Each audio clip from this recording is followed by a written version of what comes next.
Welcome back on Mode. Today I want to propose you a video about the review about the facts released in December 2021 by the Games Workshop about the Battletome of the Soulblight Gravelords.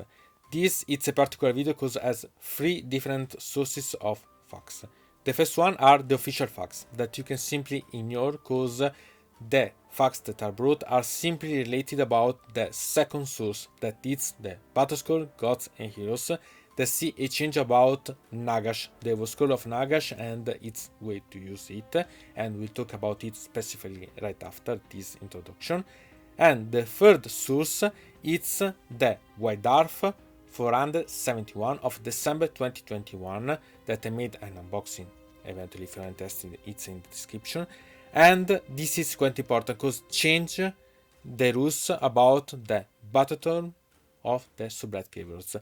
In this update, there is the update of the edition, previous one of the Battletome of Soulblight Gravelords that has been released, to the new edition, third edition Domination. So we see a change about the match play, the open play, and Path to Glory rules. But I treat only about the match play because I'm not interested about talking for the open play and Path to Glory. Still, it's something that you have to consider. Remember that it's a bit problematic to find such rules because they are not in the facts that are official ones, and I don't like such way because you have eventually problem about finding such rules.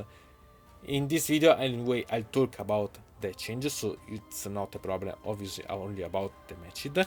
And sincerely I think that everything should be also brought in the facts, so everything is in the same position. And remember that this video it's simply an update, so if you're interested about the various change or so on that has been brought by the fact previously, you can find in the description the link about the previous fact about the Soulblight Gravelords. So each time I bring such type of video, I bring only the update and the changes brought and not all the things that has been done previously, otherwise it would be a repetition, so I prefer to bring only the updates parts. So now we can go to see about Nagash specific one, then about the change of points of the Battlescroll of Gods and Heroes, and then specifically about the change brought by the White Dwarf 471. So pay attention and we can now begin. The thing that has been changed for all the Battletome of the Challenges of Death is the change brought from the Battlescroll Gods and Heroes of December 2021, that it's about the change of Nagash, that has been changed in the way that now for all the Battletome, so for the Night Hound, the Flesh Eater Curse, the Osterborn Reapers and the Soulblight Gravelords, see now that change is that the Nagash now gains the ability Death Mage Incarnate, that make that you can use this command ability if this unit is on the battlefield at the start of the combat phase. The unit that receives this command must be a different friendly death keyword unit, and make that you add one word rose for that unit until the end of that phase. So it's really quite interesting in such a way because it improves eventually the word if you have one. And you have also to remember that it doesn't work on Nagash itself. Moreover, it makes that Nagash Supreme Lord of the Undead ability now affect abilities that return slain models to friendly death units, so it's really quite interesting in that way. Moreover, Nagash no longer benefit from Alliance's abilities other than spell lore enhancements, so it means that it gains only the spells, so all the other things related about the different armies are not anymore valid on it, so it can be really quite a limitation about. And you have also to remember that has been changed also the custom points about Nagash, goes from 975 points, now it's 955 points, so it has a decrease of 20 points of its cost on points. So it means that you gain something and you lost something. I don't usually play with Nagash, but I like the model, so I'm not too much involved about this. The reduce of points it's always a good thing, But remember that this change about the rules can change a lot the way that you create your own rooster related, so pay attention about such. And then we can go to see about the Soulblight Gravelords change of points for 4 different units brought by the Battlescroll Gods and Heroes. Here we can see a common thing, a decrease of 20 points for 4 of units of the Soulblight Gravelords Battletome, and are all units that I like, because we see that the 20 points discount is for the Mortis Engine, the Bloodseeker Palanquin, the Coven Throne, and the Black Knights. It's interesting to see that Mortis Engine, Bloodseeker Palanquin, and Coven Throne are having the same model, and eventually in the description you can find my link about my magnetizing about such model, can be interested about. And I like to play with the Coven Throne, so I usually play with 2 of such models, but sincerely, because now has been coming back to the previous amount of points for the Battletome of what it was the Legend of Nagash, now instead as the Soulblight Gravelords. Now we can see that the Bloodseeker Palanquin can be quite interesting, because the decrease on point is such that you can think about choosing, for example, in my opinion, because I usually like to use 2 Coven Throne. Instead, as it is now, I can even think about using a Coven Throne and a Bloodseeker Palanquin together, so saving a good amount of points that I can use for other things, and eventually also improve other units or using endless pass.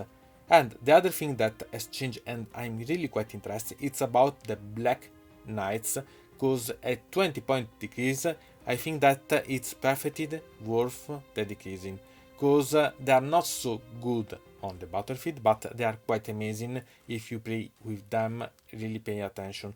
So this type of decreasing make me really happy, because a lot of such units are something that I play in my rooster, so I really like about this. I'm quite unsure about the decrease of point for the Mortis Engine, because it's a mod that it's usually quite used, so it's strange to see such type of unit decreasing. Still, I think that it's really quite interesting in that way, because it's a type of unit that I think that can be really interesting if you use this unit to improve your type of army, because it can, okay, once per battle, but heal your units around, and in some way it's a sort of little way to play the Bloodseeker Palanquin, and so I think that the saving on point to play such type of model can be really useful, so it's something that I suggest you to consider. So these type of points are something that I'm really looking to, and I suggest you to pay attention, because these change of points are not on the FAQ official one about the Games Workshop, but are official, because it's been released with together all the change of point for all the armies related about Age of Sigmar. So I don't like that they are not also on the FAQ of Age of Sigmar about the Soulblight Gravelords, because I think that you should be able to find everything in a single place instead of having to search for it. But still, they are all together, so you can see all together all the changes about the points for Age of Sigmar armies. So pay attention about this. And now we can start to see the change brought by the White Dwarf 471 update of the Battletome of the Soulblight Gravelords. The first thing that you see is the new battle trait, that it's Deadly Coordination, that make that in the combat phase, after a friendly Soulblight Gravelord hero that is not a monster, that has fought in that phase for the first time, you can pick one friendly summonable unit that has not yet fought in that phase, that is within 3 inches of an enemy unit, and that is wholly within 12 inches of that friendly Gravelord hero. That summonable unit fight immediately. So it means that it gains the rule fight first that summonable unit, and it's really quite amazing, because it can be really a way to amplify the way that you can make damages to the opponent. If you think about using zombies, skeletons, or so on, or other units that are interesting about summonable units that you can play with, it can be really quite amazing. Moreover, if you are able, for example, to use a model of the Soulblight Gravelords hero that gain the rule fight first, so that in a way you can bring that harder unit of Decembrer 1 to fight first too. So it's really quite an interesting add-in as battle trait. So it's an addition that can change completely the style that you play your army of the Soulblight Gravelords. So pay a lot of attention about such. And then we have a new other battle trait, but this is specific for the Legion of Blood sub-allies. So about this, it's really amazing and it's perfect to combine with the battle trait of Soulblight Gravelords that we're seeing right now. And this specific one, it's Unparalleled Expertise. And it said that when you add a Legion of Blood Vampire Lord as keyword to your army, you must decide if they have a martial expertise or an arcane expertise, and you have to record these choose in your army roster, so before you deploy everything, but when you create your army. About such text, anyway, I have a bit of doubt about, and I think that it will be released a FAQ in the future, because when I read this one, I thought that each Vampire Lord could choose if to choose the martial one or the arcane one. But if you go to see about this in the app official one about Warhammer Age of Sigmar released by the Games Workshop, we can see that you have to apply such choose for all the vampire that you choose. So you choose and you put in your army a Vampire Lord as keyword, and then you choose all the Vampire Lord what they will have as choose for that expertise. So you have to pay attention about such thing, because at least for now, as it is, officially you have to choose which one of such choices you have to apply for all the vampires that you are going to use.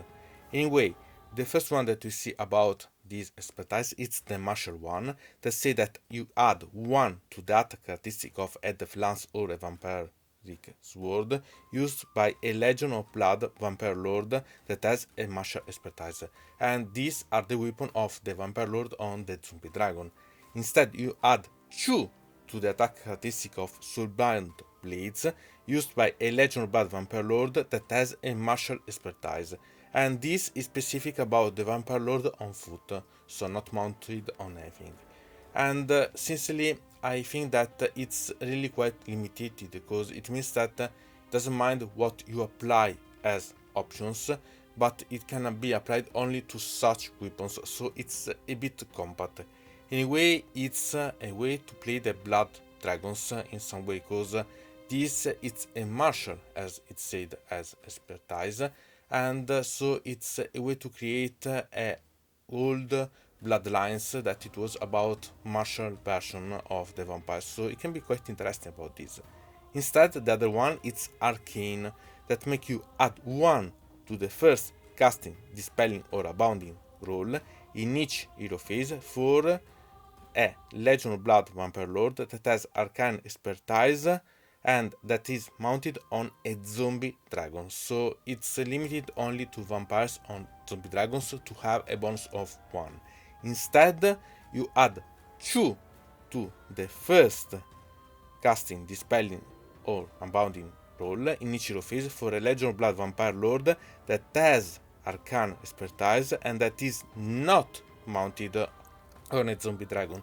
So this is quite interesting, because not being mounted on zombie dragon you gain quite a lot more, and sincerely I think that this arcane it's really much better, because it make you able to have a lot of options that can be quite interesting, because it allows you to have a defense, magic defense, and sincerely I think that it's easier to play with this than the martial one. Still, they are both quite good. The only thing that you have to choose it's what you are going to apply, so the martial one or the arcane one, because they have their own really amazing options that you can play with, so you can really have a lot of fun having a differentiation of roosters, and based on, I can say, the combat version or the magic version eventually. So it's a way to play the Blood Dragons or the Necrarch of the old bloodlines. And then we have the addition of mount traits for the zombie dragons. So you can pick one hero with a zombie dragon mount in your army and have one of these two mount traits that are available now. So the first one is Locus of Death, that is when you use Death Invocation ability, you can pick this unit as the hero that determines the number of units affected by the ability. Then you can add 1 to the number of units that are affected.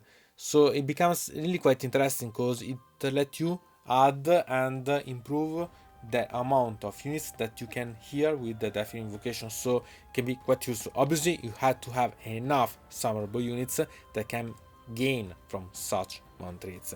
Instead, the other one is something that is useful if you go on aggressive way, because it's Fetid Miasma, that makes that when this unit attacks with its special breath, you can reroll the dice that determine the damage characteristic for that attack. So it means that you can reroll the damage one that it's random, and I think that this it's one of the best that you can choose, because it's really something that if you are going to play with the zombie dragons, being able to reroll such damage, it's really something that you look for.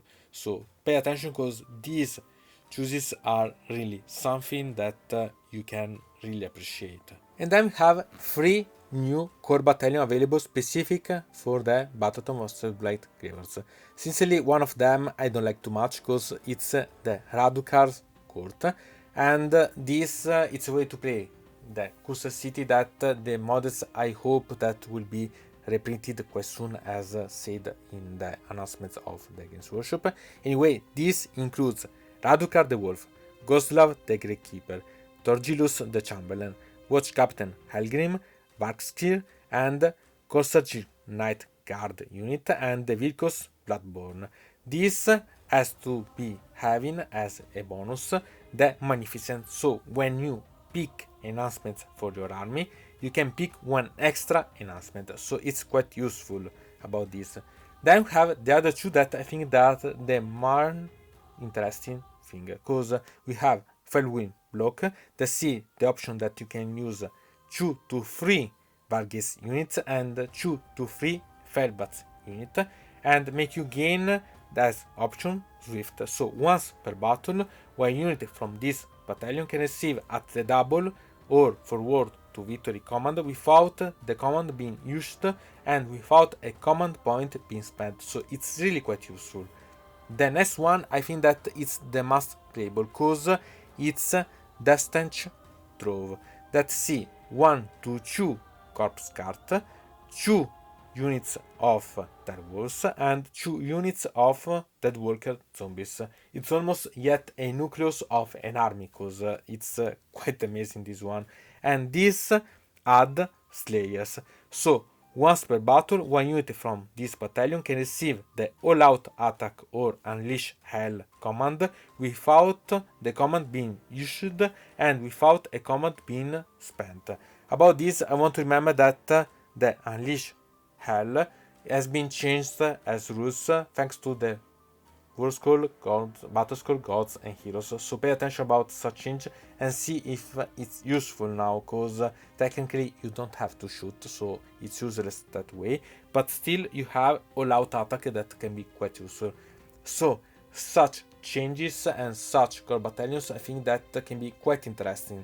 Moreover, the Felwind block and this Deathstench Drove, I think that they can be a really nice way to play with your armies, so think eventually about using such core battalion, or anyway use the core battalion themselves, because you can gain some bonuses and save the use of the command points or having the commands available for free. That can be really quite useful in certain situations, so pay attention about such. And then we have grand strategies, and the ones that has been added for the Battle of the Soulblight Gravelords, it's Vampire Conquerors with Lust for Domination. It's that when the battle ends, you complete this grand strategy if you control more graveset than your opponent, and the control of the graveset is determined in the same way as a control of objective markers. So you have to pay attention about such one, because it can see quite interesting, quite simple to do, but remember that if it's the same, it means that or you control an objective or you control such grave sites. So if you have enough units to make control, it's a good thing. Otherwise it will be a problem in certain battle plans, because you calculate maybe more controlling certain objectives, so you have to pay attention. But it can be also a bonus, but remember that it's the same for your opponent, because it can be that he tried to control the grave sites and so on to forbid you to apply the battle traits about them to your army, but also it can make that it forget about the battle permission and so on, and so you can have some bonuses in indirect way. So pay attention, because it can be strategic, but it can be also something that make you forget about your main goal. So pay attention about such one, because it's a double edge, but it's quite interesting. And then we have the battle tactics that are specific about the Soulblight Gravelords. These are the terror of the undead. Anyway, about the battle tactics, remember that you must reveal your choice to your opponent. You pick one battle tactic at the start of your hero phase, and remember that you have to reveal, if you pick a certain unit or so on, to your opponent which unit such unit is. And these are free battle tactics available, specific ones. So we have Colossus Overlord, that make that you pick one friendly summonable unit that is more than 3 inches from all enemy units, and you complete this battle tactic if that friendly unit is destroyed during this turn. So it's a sacrificial way to play, but remember that technically you could resurrect such summonable units later. So it can be quite interesting, but it means that you can sacrifice. So pay attention about the way that you do such. Then we have Lust for Blood, that make you complete this battle tactic if your general or 2 other friendly vampire models used the Hunger and or Mortal Blood ability to heal any wound during this turn. And remember the way that this ability works, so pay attention about such. Then we have Unstoppable Armies, that make you complete this battle tactic if during this turn you roll a 5+ when determine if you can replace a destroyed unit from your army using the Endless Legion battle trait. So it's something that it depends by the roll, so it's not simple. Pay quite a lot of attention, because these seem quite nice to do, but they're not so simple to do. The one that it's Colossus Overlord, it's quite easy to combine Nest with Unstoppable Armies, but pay attention, because it's not such easy way to do. So really, choose with caution which one of the battle tactics are useful for you. Eventually remember that you have the normal ones that are available for your army that are really quite interesting.